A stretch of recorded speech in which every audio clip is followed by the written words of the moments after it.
pourra vivre encore les années à venir, tout en respectant l'homme de l'endroit. Et c'est avec nous que nous allons construire ce pays. Et ensemble, nous allons décider. Saint-Pierre, oui, il y a des gens qui ont accueilli hier toute la communauté. Donc voilà un peu le petit geste à travers toutes les personnes présentes pour dire que nous sommes là. Tu vois?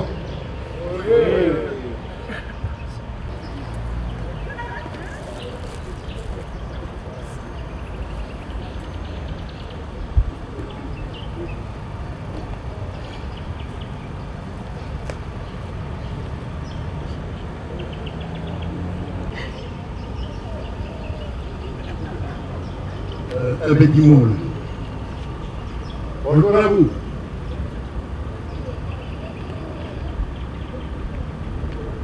La coutume, c'est la fierté du peuple kanak. Il ne faut jamais oublier ça.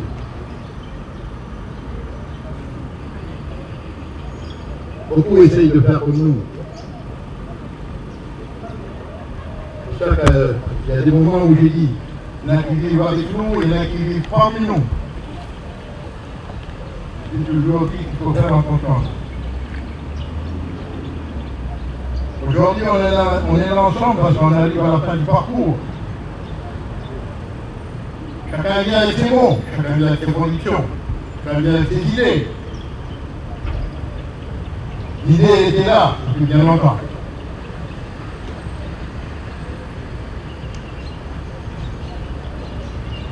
Merci pour le respect. On a toute la journée pour échanger, pour dire nos convictions, nos souhaits,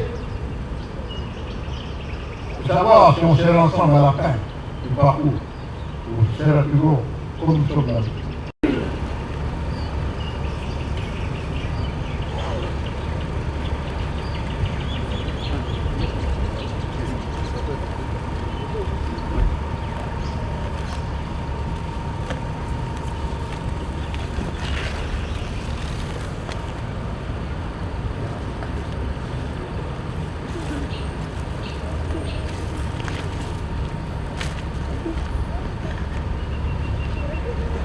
Là, on reçoit la campagne officielle, l'équipe de campagne officielle du FLN qui porte la campagne pour le oui. Mais on a déjà démarré une opération ici, dans ce sens-là, le 5 mai, quand Macron il est passé ici. Nous, on était ici. Et à cet endroit, il y a toujours eu les contraires qui se sont exprimés. On va peut-être l'entendre dans la journée, et il faut qu'on entende ça. Quand les vieux, ils ont fait ce travail en 2003, là, ils nous ont transmis quand il y a dans notre maison des contraires qui s'expriment, il faut qu'on arrive à les entendre, sinon ça ne peut pas aller. La Suède, c'est qui s'occupe des liens avec les gens de l'endroit, qui nous ont donné ça pour s'associer au travail qu'on est en train de faire pour la campagne pour le nous.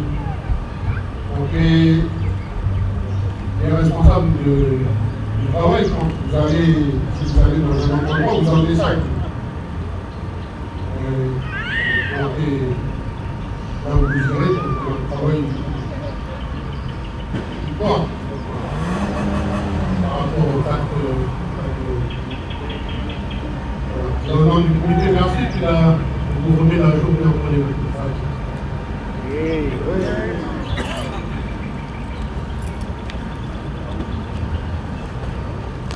Voilà, merci Thierry.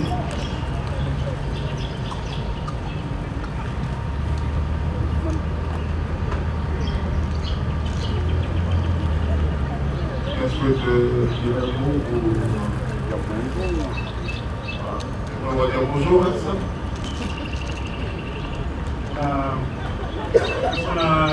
Merci pour les paroles. Donc, c'est vrai que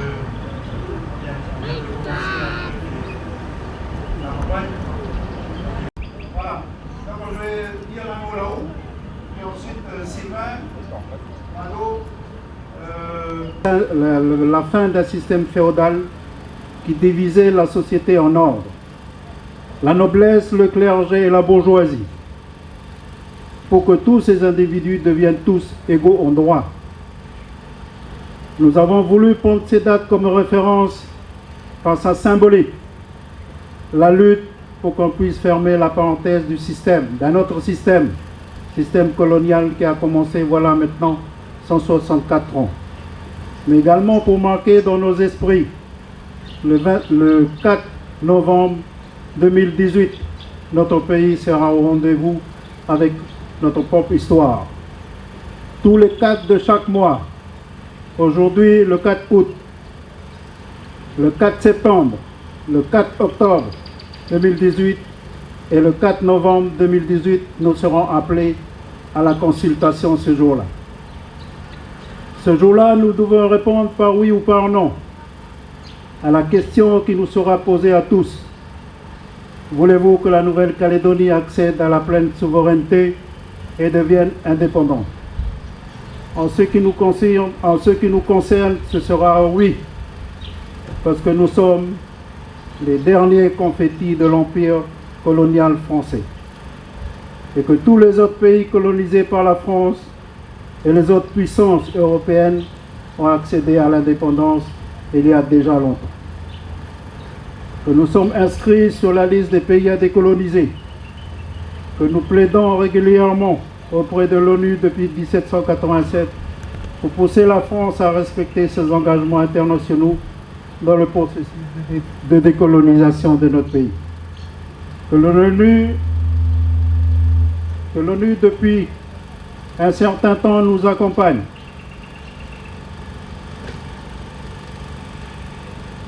Fait un rapport tous les ans pour suivre l'évolution de la situation politique en Nouvelle-Calédonie.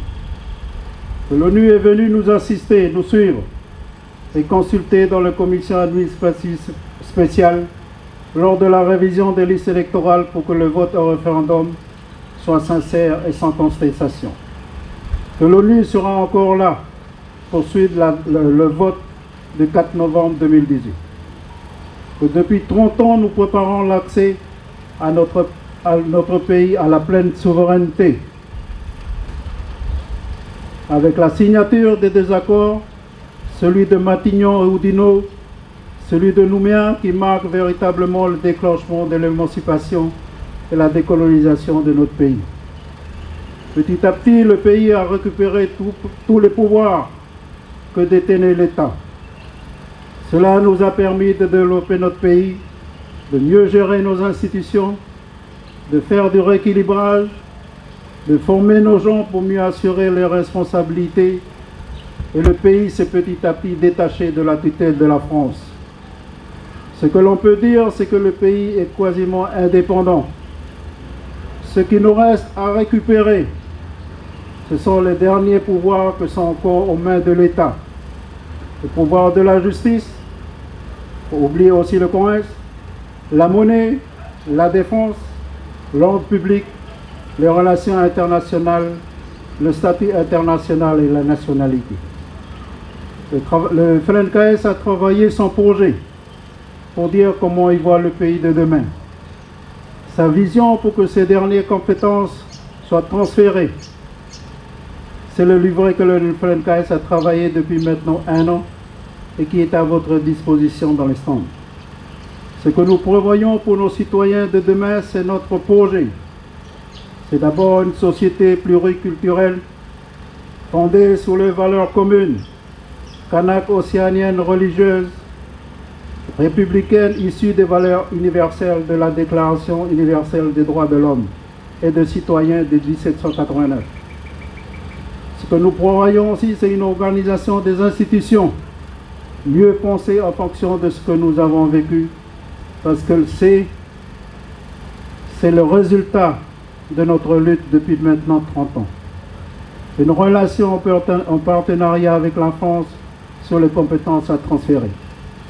Mais il nous faut d'abord que nous nous mobilisons pour voter oui le 4 novembre 2018 pour que notre projet se réalise.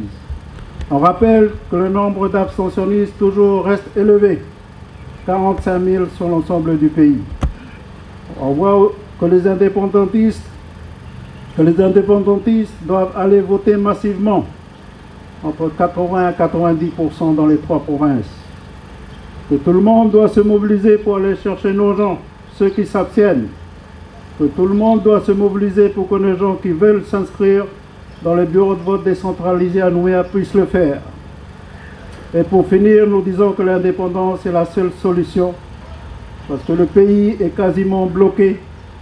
La Constitution française est allée jusqu'au bout de ce qu'elle peut permettre. Aller plus loin, c'est aller à l'indépendance. Le blocage du système actuel est entretenu par ce lien de dépendance avec la France. On compte trop sur la France, on compte trop sur l'État. Quand un problème se pose, tout le monde va court au Haut-Saria. On ne peut plus penser par soi-même. Il faut qu'on repense notre nouvelle relation avec la France.